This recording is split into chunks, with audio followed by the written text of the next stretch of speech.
Bismillahirrahmanirrahim. Assalamualaikum warahmatullahi wabarakatuh. Waalaikumsalam. Selamat pagi Bapak Ibu, mudah-mudahan kita tetap dalam keadaan bersemangat. Hari ini saya akan mencoba menyampaikan fasilitasi mengenai Merdeka Belajar. Kelihatan Bapak Ibu di sana? Ada belajar merdeka berbasis kepedulian terhadap lingkungan. Kelihatan ya Bapak Ibu? Ada Pak. Ya.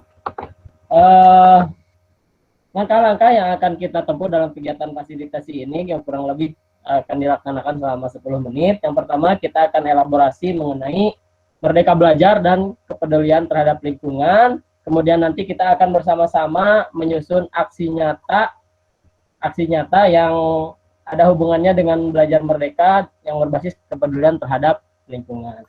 Mari Bapak Ibu kita mulai saja kegiatan ini. Nah, sebelum kita masuk untuk kegiatan elaborasi ini, nanti Bapak Ibu diminta menyampaikan pendapat terhadap video yang nanti akan saya sampaikan. Kemudian dikaitkan dengan pengalaman belajar Bapak Ibu dulu. Nah, kemudian pertanyaan keduanya, mungkinkah kedua siswa tersebut menemukan potensi dalam dirinya? Kemudian 3, Bapak Ibu sampaikan pendapat Bapak Ibu bagaimana seharusnya kita sebagai guru membelajarkan pengalaman terhadap peserta didik.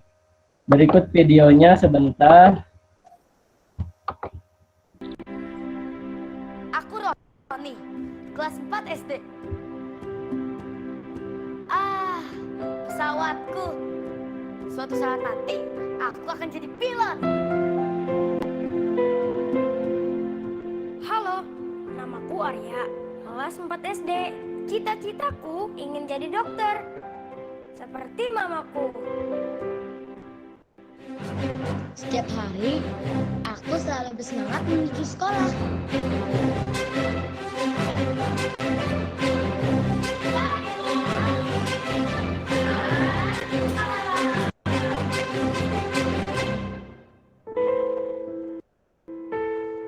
Ya, sepertinya Pak Guru terlambat lagi.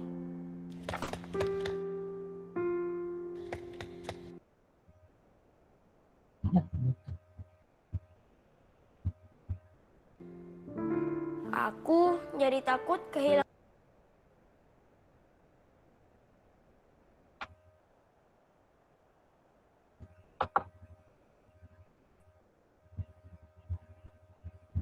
Muter ya? Jaringannya kayaknya. Dengan semangat belajar.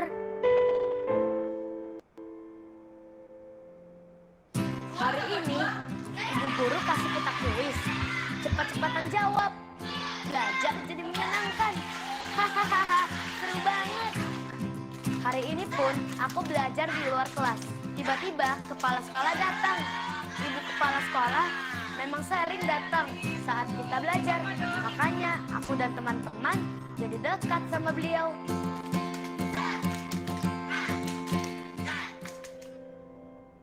Pelajaran di kelas membosankan sekali.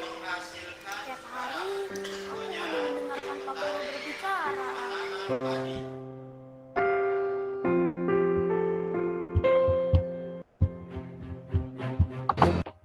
Ya, barangkali cukup itu aja. Nah, silakan Bapak Ibu kita berkolaborasi untuk menjawab pertanyaan yang tadi. Tuliskan saja pendapat Bapak Ibu di di kolom chat. Pertanyaan pertama, berikan pendapat Bapak Ibu tentang video tersebut, kaitkan dengan pengalaman Anda belajar dahulu. Silakan kita jawab yang pertama dulu. Ditulis di komentarnya di kolom chat. Kira-kira pendapat Bapak Ibu terhadap video tersebut bagaimana? Kaitkan juga dengan pengalaman belajar Anda dulu. Bapak Ibu dulu. Oh, saya dulu belajarnya menyenangkan dengan Bapak Guru. Saya belajarnya dulu tidak menyenangkan karena Bapak Ibu gurunya misalnya apa. Nah, Bu Eli, betul, pernah seperti itu, tidur di kelas, mungkin bisa jadi karena gurunya membosankan, ya malas belajar karena gurunya membosankan. Jangan mematahkan semangat murid dengan ketidakdisiplinan. Betul sekali itu Pak Sarip. Kalau gurunya tidak disiplin, nanti muridnya juga akan meniru kita. Ya, karena kita sebagai guru digugu dan ditiru, sehingga kita harus memberikan contoh disiplin yang baik. Betul, itu sudah ada beberapa pendapat yang disampaikan oleh Bapak Ibu. Ibu Susi juga video tersebut menggambarkan pembelajaran yang aktif dan menyenangkan. Betul, jika aktif dan menyenangkan, tadi siswa Roni itu semakin semangat untuk belajar ya, bahkan dekat dengan semua kepala sekolahnya juga dekat, kemudian belajarnya juga antusias. Itu betul sekali. Video pembelajaran yang menyenangkan akan membuat motivasi siswa menjadi berlebih. Betul sekali Bapak Ibu. Yang nomor 2, kita jawab pertanyaan, mungkinkah kedua siswa tersebut menemukan potensi di dalam dirinya? Menurut Bapak Ibu kira-kira bagaimana? Apakah Roni yang belajarnya menyenangkan, kemudian bagus sekali, gurunya menyenangkan, apakah Arya? Atau mungkin dua-duanya bisa menemukan potensi di dalam dirinya? Ya, Papia juga tadi menjawab kondisi pembelajaran yang mengarah pada student center sehingga siswa lebih aktif. Betul sekali. Tadi seperti video yang nomor 2, murid yang lebih aktif, siswa Arya itu lebih aktif karena gurunya juga mengaktifkan pembelajaran pada siswa. Silakan Bapak Ibu tuliskan juga untuk nomor 2 pendapat Bapak Ibu. Mungkinkah kedua siswa tersebut menemukan potensi di dalam dirinya? Jika pembelajaran sama Bapak Guru tidak akan menemukan, tapi kalau sama Ibu Guru akan ada kesempatan menemukan. Oh iya betul. Tadi karena Bapak Gurunya sering terlambat, gitu, terlambat lagi, sehingga siswa pun motivasinya untuk menemukan potensi di dalam dirinya sulit. Tapi kalau sama Ibu Guru yang kreatif tadi betul, akan menemukan potensinya. Roni akan menemukan potensi pada dirinya menurut posisi karena pembelajarannya aktif. Sedangkan Arya akan menemukan akan kesulitan, betul. Potensi tergantung dari kreativitas gurunya dalam menggali potensinya. Ya, jadi betul itu dari semua pendapat Bapak Ibu, benar sekali. Dari Bu Eli, Pak Pia, Bu Susi, dan Pak Syarif, semuanya melakukan pendapat bahwa potensi siswa bisa ditentukan apabila ya, gurunya berhasil merangsang motivasi siswa untuk menemukan potensi dirinya. Ya, jika kegiatan pembelajarannya yang seperti yang diterapkan oleh ibu guru, maka kesimpulannya kalau pembelajaran kita kreatif, ya, siswa pun akan lebih semangat untuk menemukan potensi dirinya. Dalam hal ini kita semua barangkali setuju. Kemudian yang nomor 3, bagaimana kita seharusnya guru memberikan pengalaman belajar terhadap peserta didik. Nah, kira-kira menurut Bapak Ibu bagaimana? Silahkan ditulis di kolom komentar jawabannya. Nanti kita elaborasikan bersama-sama. Nah, jadi dari video tersebut memang menarik ya. Ada dua kondisi. Dua kondisi. Yang pertama kondisi gurunya yang sering terlambat. Yang kedua kondisinya gurunya kreatif. Ya. Pengalaman sesuai kemauan siswa bukan kemauan guru, kata Bu Eli. Betul sekali. Pak Syarif sangat memungkinkan karena punya hak dan kodratnya. Ya, betul sekali. Bagaimana kita seharusnya guru sebagai memberikan pengalaman belajar, kata Bu Eli, pengalamannya harus sesuai dengan kemauan siswa, bukan kemauan guru. Nah, betul. Itu tugas berat kita sebagai guru, supaya menyampaikan pendidikan kepada siswa sesuai dengan kemauan dan keinginannya dan motivasinya. Nah, menurut Bu Susi, guru harus menjadi fasilitator untuk menciptakan pembelajaran yang menyenangkan. Papia juga dengan cara lebih mengaktifkan siswa. Betul sekali. Nah, itu tugas kita sebagai guru. Jadi dari poin ketiga ini kita mendapatkan kesimpulan bahwa kita harus mengaktifkan di sekarang saat ini ada Merdeka Belajar. Nah, Merdeka Belajar. Merdeka Belajar itu sama dengan berpikir. Seperti yang diungkapkan Bu Eli tadi bahwa siswa harus belajar sesuai dengan kemauannya masing-masing. Nah, sehingga kita tidak menuntun siswa, tidak menjadikan siswa berkurang semangat belajarnya. Seperti itu barangkali. Nah, satu lagi Bapak Ibu, saya ingin mengajak Bapak Ibu untuk menonton tayangan berikut. Mudah-mudahan lancar nih. Sebentar.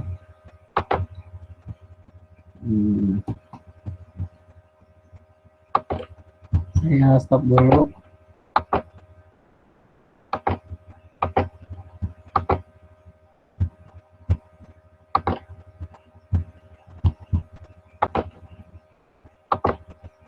Mana?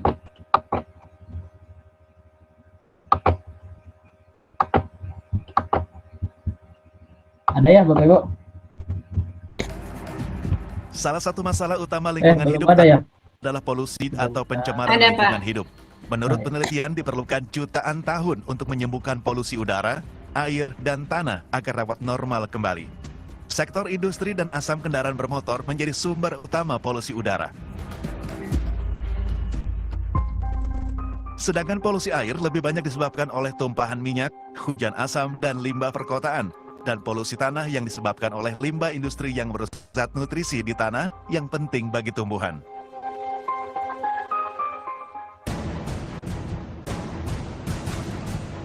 Selain polusi, pemanasan global juga menjadi isu utama lingkungan hidup. Sayangnya, sebagian besar pemanasan global terjadi karena ulah manusia seperti emisi gas rumah kaca. Efek dari pemanasan global sendiri menyebabkan meningkatnya suhu lautan dan permukaan bumi. Hal ini berdampak mencairnya es di kutub, kenaikan permukaan air laut, dan rusaknya pola alami musim yang menyebabkan bencana alam seperti banjir bandang, bahkan badai salju.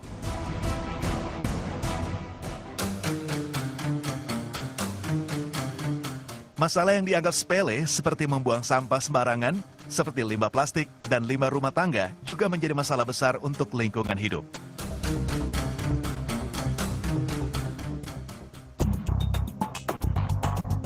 Tak hanya itu, limbah industri yang sering dibuang ke sungai juga menyebabkan ikan-ikan mati dan menyebabkan hancurnya ekosistem sungai.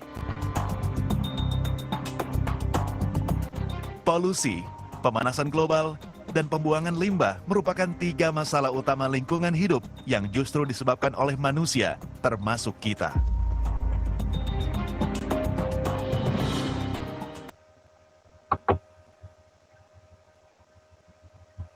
Iya, itu barangkali Bapak Ibu video yang telah kita tonton bersama. Nah, saya ingin Bapak Ibu menyampaikan pendapatnya mengenai video tersebut dihubungkan dengan peran kita sebagai guru untuk mengatasi masalah tersebut.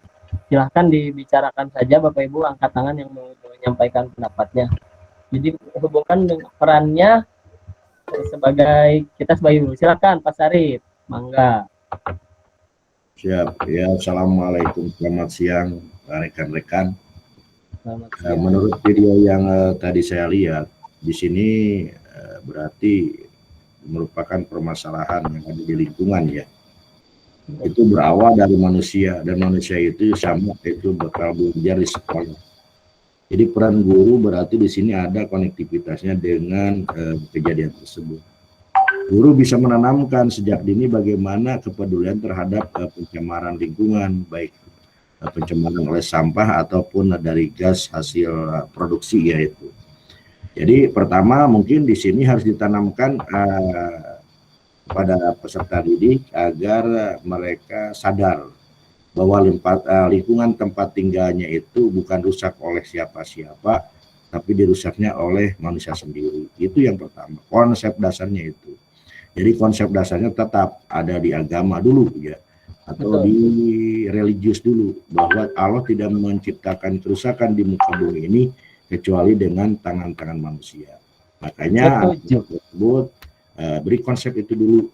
Yang selanjutnya boleh diberi konsep pengetahuan alam itu ya, atau pengetahuan lainnya tentang lingkungan. Jadi kesadarannya nanti akan berupa kesadaran yang berbasis religius dan berbasis alam itu. Itu saja mungkin yang disampaikan gitu. Ya, setuju dengan Pak Sarip, betul sekali bahwa Pak Sarip menyampaikan bahwa kita harus melakukan pendekatan religius kepada siswa. Barangkali yang lain ada. Kalau saya ingin coba mengelaborasi bagaimana Bapak Ibu supaya peran kita sebagai guru untuk mengatasi masalah tersebut, tapi coba dihubungkan dengan kegiatan Merdeka Belajar yang tadi sudah kita sepakati bahwa siswa harus semangat, harus mengaktifkan kemauannya. Ya silahkan Ibu Eli, sekarang Ibu Eli. Baik Pak, terima kasih atas waktunya. Kalau menyimak video barusan itu, memang permasalahan itu kita itu berada di daerah yang agraris, kemudian banyak juga lahan-lahan yang tidak terawat gitu sepertinya.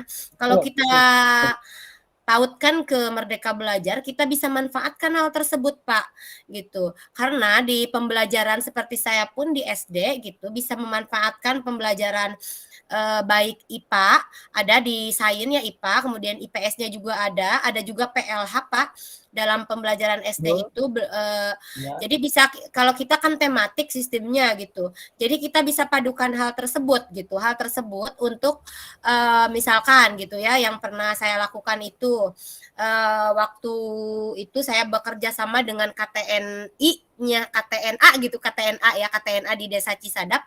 Saya memanggil salah satu timnya gitu untuk pembuatan NP4 ya, NP4 gitu Pak. Jadi buat ngebusukin sampah itu kan kita butuh NP4 kalau nggak salah namanya gitu. Ternyata kan bisa kita buat itu dari keong, apa ya kalau keong kalau bahasa Indonesianya ya. Gitu. Ternyata bisa kita buat dari keong juga ternyata gitu. Jadi si anak-anak itu merasa lebih senang ketika tahu membuatnya seperti itu. Kemudian si sampah bisa membusukkan gitu seperti itu. Itu contoh yang saya lakukan gitu yang pernah. Nah, berarti kalau seperti itu kan anak-anak senang kita pembelajaran sampai gitu ya ke pembelajaran berikutnya gitu. Mungkin itu aja Pak. Betul, mantap Ibu Eli sudah melakukan praktik baik. Kita bisa menjadi contoh buat kita supaya mengaktifkan belajar kepada siswa peserta didik kita dengan yang ada kaitannya dengan lingkungan sekitar. Nah, itu sebetulnya yang akan kita menjadi bahasan kita hari ini, bahwa kita harus mengaktifkan potensi siswa, mengaktifkan kemauan belajar terhadap siswa dengan Merdeka Belajar, tapi harus juga mengaitkan dengan kondisi lingkungan berdasarkan permasalahan lingkungan yang tadi. Bisa melalui pendekatan religius seperti yang disampaikan Pak Sarif, juga diawali dengan pendekatan religius, atau juga bisa langsung siswa aktif melakukan dengan lingkungan. Nah, tugas kita bersama nanti adalah menyusun, kita setuju peran kita sebagai guru supaya mengaktifkan pembelajaran siswa. Nah, selanjutnya Bapak Ibu, saya ingin Bapak Ibu untuk merefleksi setelah menjalani serangkaian kegiatan singkat di atas.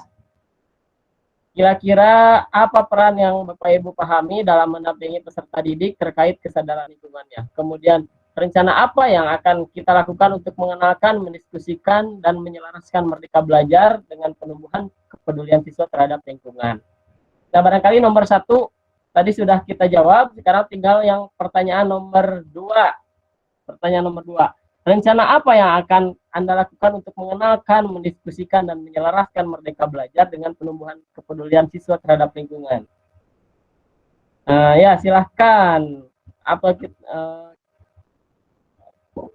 Saya buka kesempatan kepada Ibu Susi, silahkan menyampaikan. Terima kasih Pak Deden. Mungkin rencana kedepannya adalah saya akan menyusun atau membuat rencana pembelajaran yang memanfaatkan lingkungan atau pembelajaran kontekstual berbasis lingkungan, sehingga nanti siswa bisa mengenal bagaimana alam tersebut dan akan tumbuh kepedulian terhadap alam.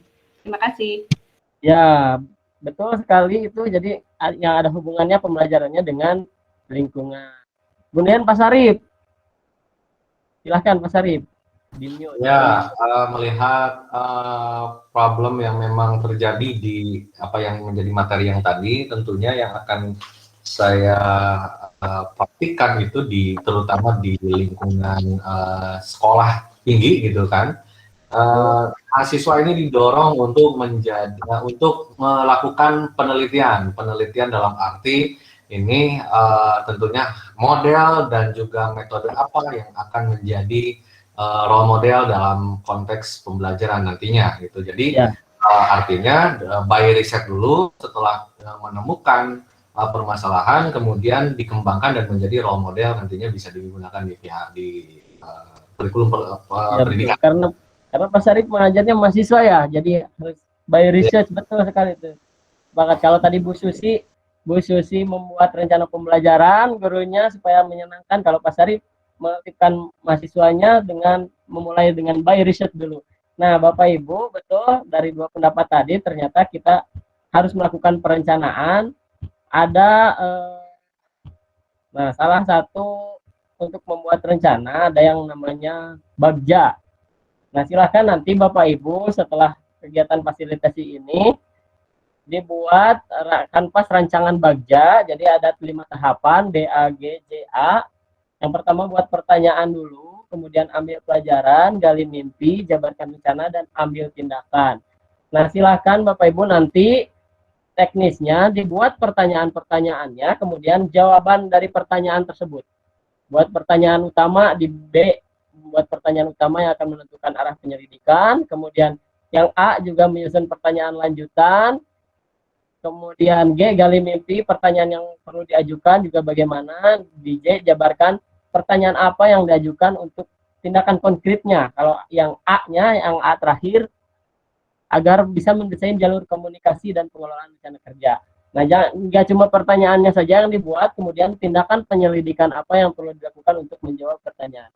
Silakan nanti ini di luar sesi ini, sebelum kita bertemu kembali pada pertemuan selanjutnya, Bapak Ibu akan mempresentasikan kanvas rancangan Bagja ini. Nah, barangkali itu ada yang ditanyakan Bapak Ibu sebelum kita akhiri sesi ini? Ya, Bapak Ibu, Tidak ada. Ya, saya kira Bapak Ibu semua sudah paham. Jadi kita sepakat bahwa pendidikan kepada siswa itu harus memerdekakan, dan juga kita harus mencoba untuk menghubungkan, menyambungkan pendidikan yang memerdekakan itu dengan menumbuhkan pembelajaran yang menumbuhkan kepedulian siswa terhadap lingkungan. Nah, nanti Bapak Ibu saya minta untuk merepresentasikan pada pertemuan selanjutnya untuk merepresentasikan hasil kanvas Bagja yang Bapak Ibu buat selama ini. Barangkali terima kasih untuk sesi kali ini. Kalau tidak ada yang ditanyakan, mudah-mudahan sesi kita pada hari ini bermanfaat untuk kita semua. Terima kasih atas perhatiannya. Assalamualaikum warahmatullahi wabarakatuh. Waalaikumsalam warahmatullahi wabarakatuh.